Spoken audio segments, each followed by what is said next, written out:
Au travers de toutes les histoires mystiques que j'ai reçues jusqu'ici, les hommes qui ont croisé des sirènes sur leur chemin disent d'elles qu'elles sont désirables et irrésistibles, mais rajoutent également que leur charme conduit toujours à la perte. Je m'apprête à vous raconter l'histoire d'Arthur, un homme qui a malheureusement croisé le chemin d'une sirène qui va lui faire vivre l'enfer sur terre. Bonjour à tous et bienvenue dans le journal au vert des Bantous. Découvrez avec moi tous les dimanches à 17h30 une histoire mystique dans le but de sensibiliser un plus grand nombre. Si vous êtes partant pour l'aventure, n'hésitez pas à vous abonner. Sans plus tarder, je vous laisse écouter l'histoire. Ce jour-là, Arthur avait une course à faire. Il faisait beau. Il faisait un temps magnifique. Il a donc décidé de marcher tranquillement.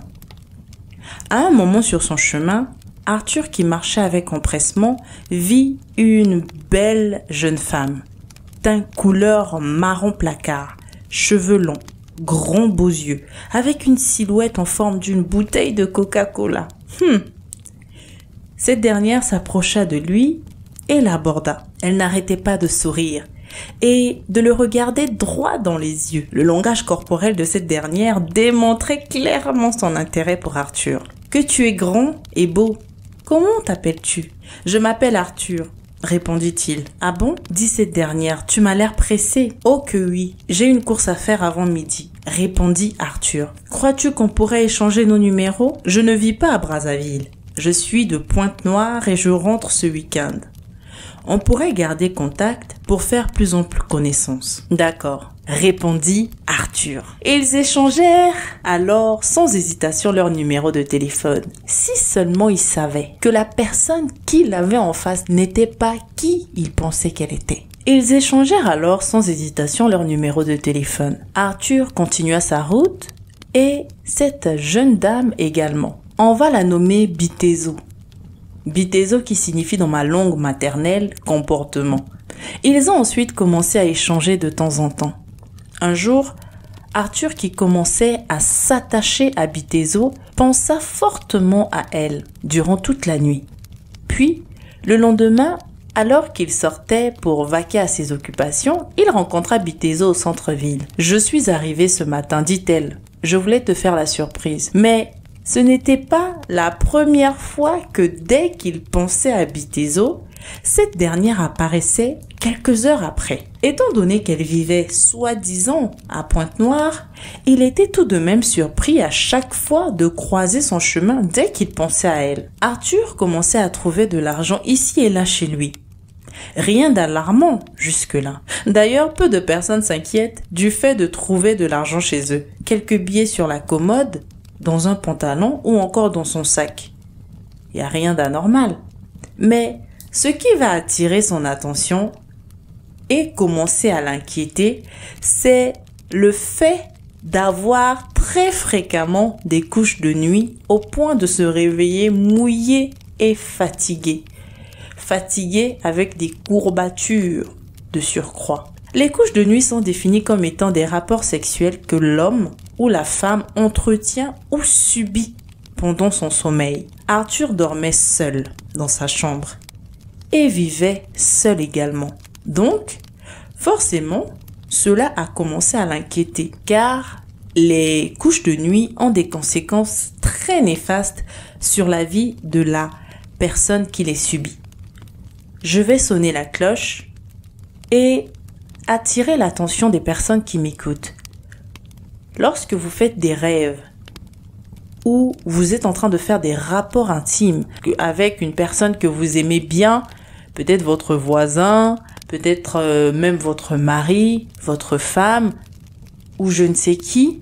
En tout cas, ces esprits-là prennent toujours le visage d'une personne que vous aimez, le visage d'une personne que vous n'allez pas repousser lorsque celle-ci se présente à vous. Mais de grâce, ne prenez pas cela à la légère. Ce n'est pas bien du tout, parce que les conséquences sur tous les plans de votre vie peuvent être très dévastateurs. Revenons à notre histoire. Arthur dormait seul dans sa chambre. Il vivait seul. Donc forcément, effectivement, comme je le disais, cela a commencé à attirer son attention. Mais il continuait à parler à Bitezot. En effet, il ne faisait pas encore à ce moment-là le rapprochement entre sa relation avec Bitezot et ce qu'il vit. Parce que jusqu'ici, physiquement, leur relation était plutôt platonique. Ils s'appelaient de temps en temps, mais sans plus. Mais vu qu'il acceptait sans le savoir inconsciemment l'argent de cette dernière, elle avait alors à ce moment-là eu une occasion de tisser le lien qu'elle souhaitait et donc venait la nuit à abuser d'Arthur. Au travers de l'argent que cette femme plaçait dans certains endroits de la maison d'Arthur, elle a pu tisser un lien. Le fait qu'il ait inconsciemment pris, lui il se disait que c'était à lui, qu'il avait placé cet argent-là. Il nous arrive de trouver des fois un billet de 20 euros, 50 euros dans la poche d'un pantalon, dans le sac. On ne s'imagine pas immédiatement à ce moment-là que c'est un esprit mauvais qui a sûrement déposé ça là. Mais le fait que c'était très fréquent aurait peut-être dû attirer son attention. Parce que c'est par là qu'il y a eu cette forme d'acceptation inconsciente de sa part qui a fait que Bitezot ait pu créer un lien et commencer à abuser de lui spirituellement. C'est au moment où Arthur va rencontrer une femme avec qui il va décider de se mettre en couple que sa vie va véritablement basculer. En effet, vu que Bitezot vivait à Pointe-Noire et que lui vivait à Brazzaville, ils s'appelaient de temps en temps, mais il n'y avait rien d'ambigu. Il n'y avait pas d'échange, de consentement, non, on se met en couple ou pas. C'était pas comme copains et copines, d'accord? C'était pas vraiment ça en fait. Et donc, il rencontre une autre jeune dame dans sa ville qui lui plaît bien et avec qui il va décider de se mettre en couple. On va nommer cette dernière Amanda. Un jour, il décide de passer la nuit avec Amanda. Donc Amanda vient chez lui et quand vient l'heure de dormir, ils dorment ensemble dans le même lit. Sauf que dans la nuit, il va faire un rêve étrange.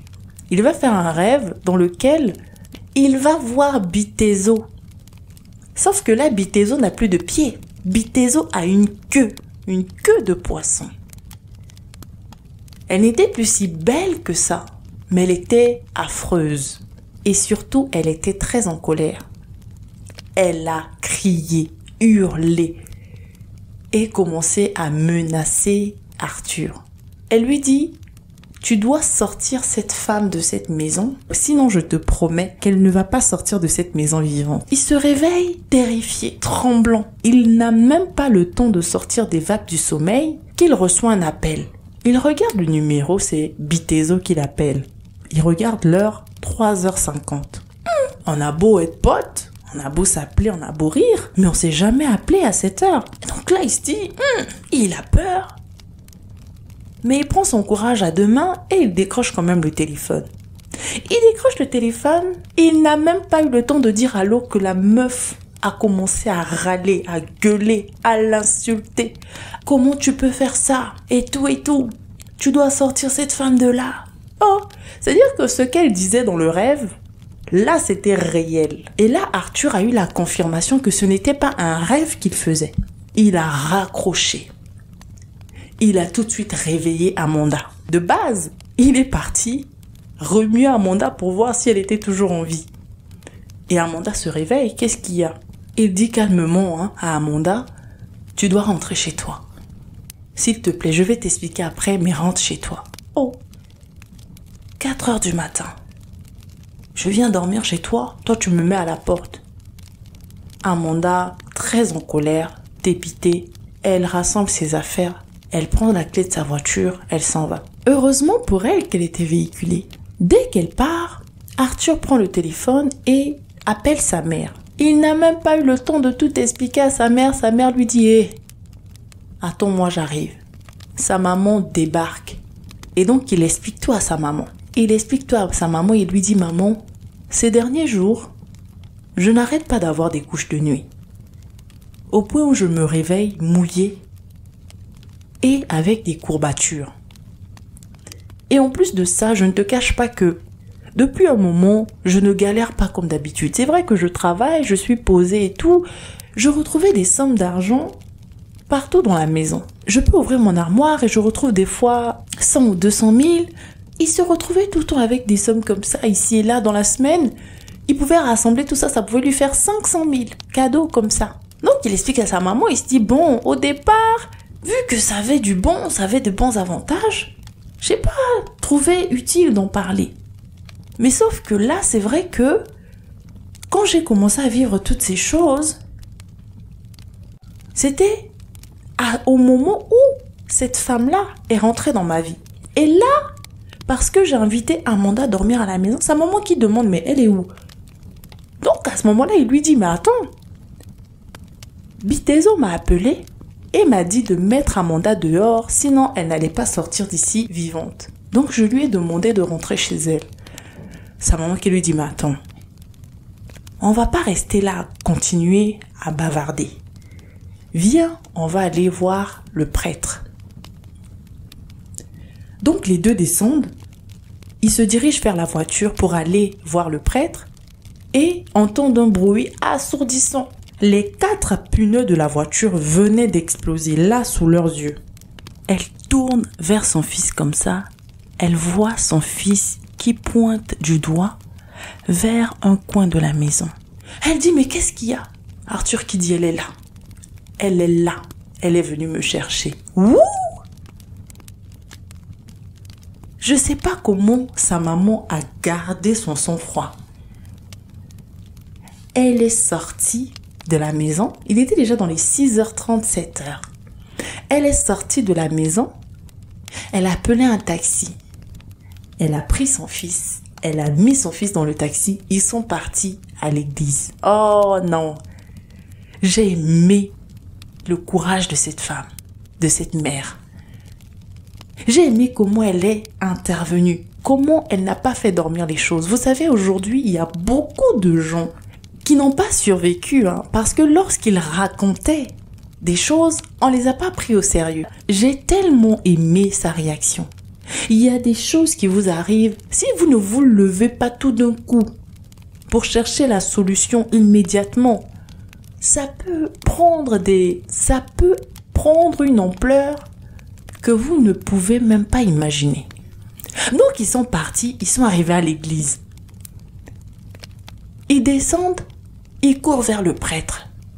Le prêtre venait aussi de finir sa messe. Et il voit vers lui venir une mère avec son fils. Et ils étaient en train de courir comme s'ils étaient poursuivis. Effectivement, ils étaient poursuivis, mais ils ne voyaient pas qui les poursuivait. Ils n'ont même pas eu le temps d'expliquer au prêtre que le prêtre leur a dit, mais vous êtes poursuivis par un groupe de femmes. Hein? Un groupe de femmes. Nous, on croyait qu'elle était seule. Le prêtre qui sourit, qui dit non. Elle est allée appeler ses copines, les sirènes. Moi-même, je me demande, quand elles étaient en train de poursuivre la pauvre dame et son fils, eux, ils étaient en taxi et en voiture, mais elle poursuivait avec les pieds, oh, la queue de poisson. En tout cas. Et bref. Donc, le prêtre qui les fait rentrer dans l'église, qui leur dit rentrez, vous serez en sécurité là-bas, ils ne peuvent pas rentrer dans la maison de Dieu. Donc, ils rentrent dans l'église et ils expliquent au prêtre l'histoire.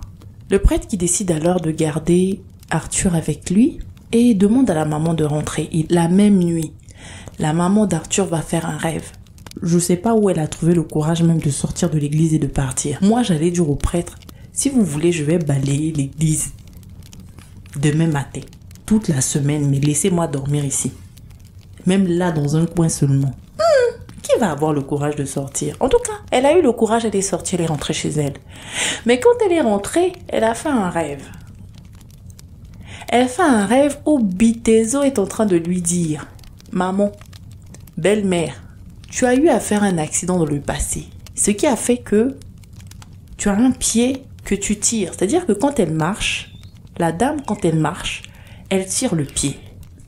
Et donc, Bitezo qui lui dit, si tu n'as pas fait attention, vu que c'est toi qui as emmené Arthur voir le prêtre et que j'ai plus accès à lui, si tu ne fais pas attention, tu sais la route que tu prends pour aller au travail là, il a plu toute cette nuit. Donc si tu n'as pas fait attention à toi, tu vas passer par cette route là, tu vas glisser, tu vas tomber et tu vas perdre l'usage de tes deux pieds. La dame se réveille en sursaut. Elle commence à prier au nom de Jésus, au nom de Jésus, sans effet. Hi! Elle finit de prier, elle appelle le prêtre pour lui dire, hey, oh, ici on est venu me menacer, oh. On a dit que je vais plus marcher, oh, et tout et tout. Le prêtre qui dit non, t'inquiète pas. Donc elle prie avec le prêtre. Et le prêtre qui lui dit, tu peux sortir, va travailler, elle va rien te faire. Si elle pouvait te faire quelque chose, elle allait le faire, elle n'allait pas venir t'avertir. Donc vas-y. Elle est partie travailler, elle est revenue, et elle n'a plus jamais entendu parler en fait de Bitezo. Par contre, Bitezo est allé menacer également Amanda pour lui dire, hey, faut bien me regarder. Je suis la femme d'Arthur. Si tu as osé encore le rappeler, tu vas voir ce que je vais te faire. Amanda qui dit, ah oh, attends, déjà de base, où je suis là, rival physique là, je peux pas supporter. C'est pas une rivale mystique, je vais encore prendre pour charger sur ma tête. Attends, qui est fou? De vous à moi. Rival qui peut te donner cocota, qui peut te donner une galoche et puis tu sauras pas comment rendre, tu sauras pas comment te défendre. Qui va rester dans cette affaire-là? Il s'est passé 6 mois. 6 mois où Arthur vivait avec le prêtre, donc il vivait chez les prêtres. Il pouvait pas sortir, il faisait tout le temps des messes, ils ont procédé à une délivrance totale. Ça a pris 6 mois pour qu'on puisse l'autoriser à sortir de l'église. Et au jour d'aujourd'hui, il va bien. Il a quelques interdits, hein. Il ne peut pas aller se laver dans la mer ou dans des grandes eaux de ce type. Mais il va bien aujourd'hui. Et moi, ce que je retiens de l'histoire, c'est que les gens que nous rencontrons dans la rue ne sont pas forcément des êtres humains. Il y a énormément d'esprits qui prennent une enveloppe charnelle. Et donc de grâce, avant de sortir de chez vous, prenez le temps de prier. Avant de dormir, je m'inclus à l'intérieur, prenons toujours le temps de prier. Et lorsque vous faites un rêve bizarre, au réveil, prenez le temps de prier. Ne banalisez pas. En tout cas, j'espère que cette histoire vous aura plu. Moi, je vous dis à dimanche prochain, 17h30, pour une toute nouvelle histoire. Bye bye!